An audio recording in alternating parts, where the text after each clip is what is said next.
Ok, bonjour, bonsoir tout le monde. Bienvenue encore pour une nouvelle vidéo avec Dr. Ham. Donc, dans cette vidéo, nous allons finir le problème 4 du concours de 2013 qu'on avait commencé. Et n'oubliez pas de vous abonner, n'oubliez pas d'aimer, n'oubliez pas aussi de commenter. Dans la dernière fois, on était arrivé à cette conjecture-là. On avait énuméré, on avait établi cette conjecture. Par rapport au polynôme caractéristique de la matrice A qu'on nous avait donné. Donc nous étions arrivés à cette conjecture. Je vous avais dit, arrivé là, vous pouvez simplement vous arrêter. Mais c'est toujours bien de montrer, quand vous avez une conjecture, vous obtenez une, euh, une relation de récurrence en regardant, en faisant une observation, on appelle ça une conjecture. Donc, vous dites, OK, c'est possible, c'est vrai pour toutes les valeurs de n, mais il faut montrer ça. Et une technique qui est très élémentaire, mais très réputée pour montrer les conjectures, c'est surtout avec les nombres entiers, c'est c'est la récurrence. Donc, nous avons constaté que on a calculé pour 2 et 3. On a vu que, en fait, pour 2 et 3, ça sur notre conjecture. Maintenant, ce qu'il faut faire, on va supposer, il faut supposer que c'est vrai pour tout cas. OK. Donc, c'est vrai. Et maintenant, il faut montrer que c'est vrai pour lorsque k est égal à k plus 1. Donc, c'est comme si vous avez une proposition pk qui est vraie. Maintenant, il faut montrer que c'est vrai pour k plus 1. Non, en fait, il y a un lambda ici que j'ai oublié. Donc, vous avez lambda ici. Donc, voilà. Donc, c'est ce que nous voulons montrer. Euh, et comment il faut montrer ça? Il faut seulement commencer par voir notre relation de récurrence de départ. On avait établi que le polynôme caractéristique de la matrice d'ordre k plus 1, en fait, on peut écrire ça en fonction des polynômes caractéristiques de la matrice d'ordre k et de k moins 1, par cette relation de récurrence-là. Donc, vous avez pk plus 1 égale à a moins lambda de p de k moins b au carré, p de k à moins 1. Bon, ici, j'ai pas écrit lambda, mais en réalité, vous avez lambda et vous avez lambda ici. Ok. Ben, j'imagine que tout le monde a compris jusqu'à maintenant ce que nous sommes en train de faire. Maintenant, quand vous avez ça, on remplace seulement. Donc, c'est quoi a moins lambda? On avait vu que a moins lambda, en fait, a moins lambda, votre a moins lambda, c'est seulement moins 2b cosinus de alpha. De la relation qu'on nous a donnée entre lambda et a. Donc, je remplace a moins lambda ici. OK. Et j'ai mon p de k qui est ici. Maintenant, on a moins b au carré ici. Et on a p de k moins 1. Donc, p de k moins 1, ça fait moins 1 à la puissance k moins 1. B à la puissance k moins 1, sinus de alpha, de k alpha, divisé par sinus de alpha. K alpha parce que k moins 1 plus 1, ça vous donne k. Donc, vous avez ceci. Maintenant, il y a deux choses qu'il faut rapidement constater. D'abord, la première partie. Vous avez b multiplié par b à la puissance k. Donc, ça vous donne b à la puissance k plus 1. Cette partie, on a b au carré ici, multiplié par b, k moins 1. Donc, ça vous donne également b à la puissance k plus 1. Maintenant, rappelez-vous que dans la vidéo précédente, je vous avais dit que moins 1, donc on a utilisé en fait moins 1 à la puissance k moins 1, c'est toujours égal à moins 1 à la puissance k plus 1.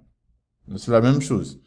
Donc, moins 1 à la puissance k moins 1, la même chose, on utilise ça ici, dans ce que nous avons ici. Avec ça, maintenant, je peux mettre moins 1 à la puissance k plus 1, b à la puissance k plus 1 en facteur. Donc, je mets ça en facteur ici. De ce côté, nous aurons maintenant cette partie. Nous aurons seulement 2 sinus de k plus 1 alpha, cosinus de alpha divisé par sinus de alpha. Et de l'autre côté, nous avons moins sinus de k alpha divisé par sinus de alpha. Bon, la ligne suivante, vous pouvez faire sortir, puisque vous avez sinus de alpha, vous pouvez faire ça sortir. Donc, vous avez ce qui est ici. On est arrivé ici. OK. Donc, arrivé ici maintenant, il faut faire une nouvelle transformation. Et pour faire ça, vous devez vous rappeler de cette formule trigonométrique-là. Lorsque vous avez un sinus de B, cosinus de A, ça vous donne un demi de sinus de A plus B, plus sinus de B moins A. Donc, si j'applique ça à ce côté-là, cette formule, j'applique ça à ce côté. Donc, nous appliquons ça, nous arrivons ici maintenant. Donc, nous avons ça. 2. On a 2 ici. Les 2 vont multiplier les 1 demi là. Donc, ça va partir. Et vous avez K plus 1 alpha plus alpha. Ça vous donne sinus de K plus 2 alpha. Et de l'autre côté, K plus 1 alpha moins alpha. Ça vous donne sinus de K alpha. Donc, nous sommes arrivés là. Voici ce que vous avez. Maintenant, vous prenez ceci maintenant, cette expression, vous allez remplacer. Donc, ce que vous avez, ce résultat maintenant, on prend ça et on va remplacer ici. On remplace là. Donc, quand vous remplacez dans ça, vous remplacez le résultat que vous avez en haut là. Ça vous donne simplement ce qu'on cherchait parce que ceci et ceci vont partir. Donc, vous aurez seulement sinus de K plus de alpha. Donc voilà, nous sommes arrivés ici, on a montré ce que nous voulions montrer. Ça veut dire qu'en général, vous pouvez conclure maintenant que vous avez ceci en utilisant. Donc on a conjecturé quelque chose et on vient de montrer que la conjecture est vraie pour toute valeur de K. La dernière question maintenant, on demande de déterminer les valeurs propres de lambda. Les valeurs propres lambda 1, lambda n. On a déjà vu que P n de lambda n actuellement, ça vous donne ceci. Ok, ça vous donne. Maintenant, les valeurs propres, ce sont les valeurs qui annulent le polynôme caractéristique. Donc, on pose Pn de lambda n égale à 0. Et ça vous donne, ça implique que sinus de n plus 1 alpha, ça doit vous donner 0. Et ce qui veut dire que n plus 1 alpha égale à k pi avec k éléments de z. Donc, vous pouvez déterminer maintenant c'est quoi alpha n. C'est mieux de mettre n ici, parce que ça dépend de n. Donc, on a alpha n maintenant, ça nous donne k pi divisé par n plus 1 et k éléments de z. Mais bien sûr, vous devez savoir choisir les valeurs de k parce que il ne faudrait pas choisir, il ne faut pas prendre des valeurs propres et leur nombre sera plus grand que la dimension de votre matrice. Par exemple, pour n égale à 2, par exemple, donc ça veut dire que vous avez une matrice, votre matrice là, c'est une matrice de 2 fois 2. Donc, dans ce cas, k serait égal à 0 et k serait égal à 1. Parce qu'on doit avoir, vous avez deux valeurs propres. Donc voilà, ici, ça c'est la formule générale des valeurs propres lambda n de notre matrice A.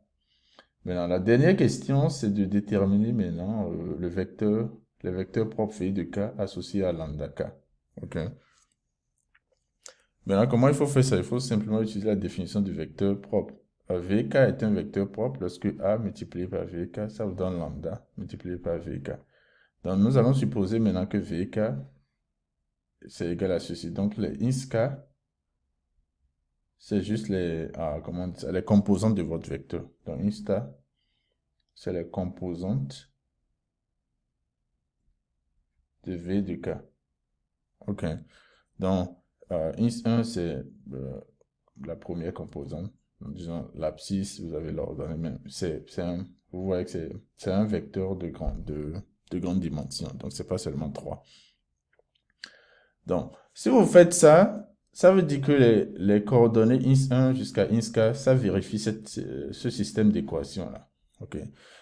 Il suffit seulement de considérer la matrice et vous multipliez. Vous allez voir que ça vous donne ce système d'équations. Donc, vous avez 1, équation 2, équation 3, jusqu'à équation k. Ok. Donc, vous avez une équation de k inconnu, k équation avec k inconnu. Bien sûr, ça vous donne...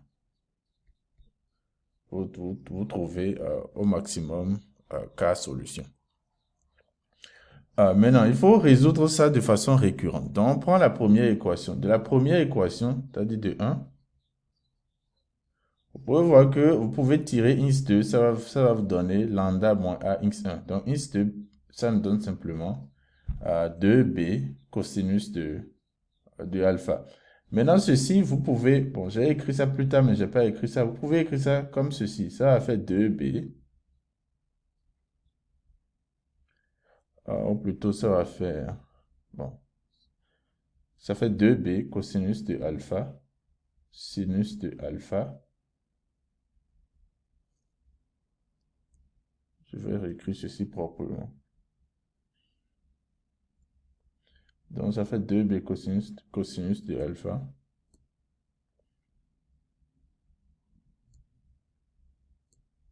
B cosinus de alpha, sinus de alpha, divisé par sinus de alpha x1, qui vous donne techniquement b sinus de 2 alpha, divisé par sinus de alpha x1. Voilà, c'est une façon de l'écrire. On va utiliser ceci après. Je ne l'ai pas pour pouvoir voir en fait ce qui se passe réellement. Ok, donc vous avez ceci, vous résolvez ça pour ins1. Pour ins2, vous faites la même chose. Vous connaissez déjà ins2 en fonction de ins1. Donc ça, c'est ce qu'on a fait ici, là. C'est ins2. Ça, c'est ins2 qui donne ça en fonction de ins1. Maintenant, il faut trouver ins3. Pour trouver ins3, vous prenez la deuxième équation. Vous faites la même chose. Donc ça va vous donner b ins1 plus b ins3 égale à lambda moins a ins2. Vous transformez. On sait que lambda k moins a, ça vous donne toujours 2b cosinus de alpha ins2.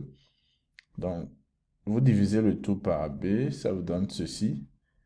Et puis maintenant, rappelez-vous que ins2 que vous avez, c'était égal à quoi? C'était égal à 2b cosinus de alpha ins1. Donc, si vous remplacez ici, ça vous donne 4 cosinus au carré de alpha plus 1 ins1. Donc, ce qui fait que si vous tirez ins3, ça vous donne ceci en fonction de ins1. Mais rappelez-vous au début du problème. Si vous n'avez pas encore suivi l'autre vidéo, suivez la vidéo. On avait montré que, en fait, ceci, 4 cosinus au carré alpha moins 1, c'est rien d'autre que sinus de 3 alpha divisé par sinus de alpha. Donc, nous avons ceci. Donc, vous voyez ce qui se passe. De façon générale, vous commencez par ins1, maintenant vous aurez sinus de 2 alpha sur sinus de alpha, ins1, et vous avez sinus de 3 alpha, ins2, jusqu'à vous aurez sinus de k alpha à ins1. Donc, vous pouvez faire sortir ins1 divisé par sinus de alpha, qui est juste une constante. Ok. Bon, vous pouvez prendre vous pouvez donner n'importe quelle valeur à ins1. Donc, on a ça. Vous factorisez, vous faites sortir ça. Ça veut dire que comme vecteur propre, vous pouvez choisir ceci. Okay. Donc, on prend ça comme vecteur propre, ceci. Et c'est ce qu'ils sont en train de... C'est ce que la question demande de montrer. Que vous avez sinus de oméga, n oméga. Voilà. Maintenant, vous pouvez identifier c'est quoi votre oméga. Oméga ici, c'est alpha. On voit clairement que oméga est alpha. Et sur alpha, vous pouvez écrire ça comme ça, sur cette forme-là. Ça fait lambda k moins 1 divisé par 2b. Vous prenez le cosinus inverse de ça. Et voilà. Donc, voici la fin du problème. J'espère que vous avez compris ce qu'on a fait. Si vous n'avez pas regardé l'autre vidéo, je vous conseille d'aller regarder l'autre vidéo. La première vidéo que j'ai faite sur le problème. Et si vous avez des questions ou il y a quelque chose qui n'est pas clair, n'hésitez pas à me laisser des commentaires et n'hésitez pas aussi à partager mes vidéos. Donc voilà le problème 4 de 2002 du concours 2013. Merci beaucoup et à la prochaine fois.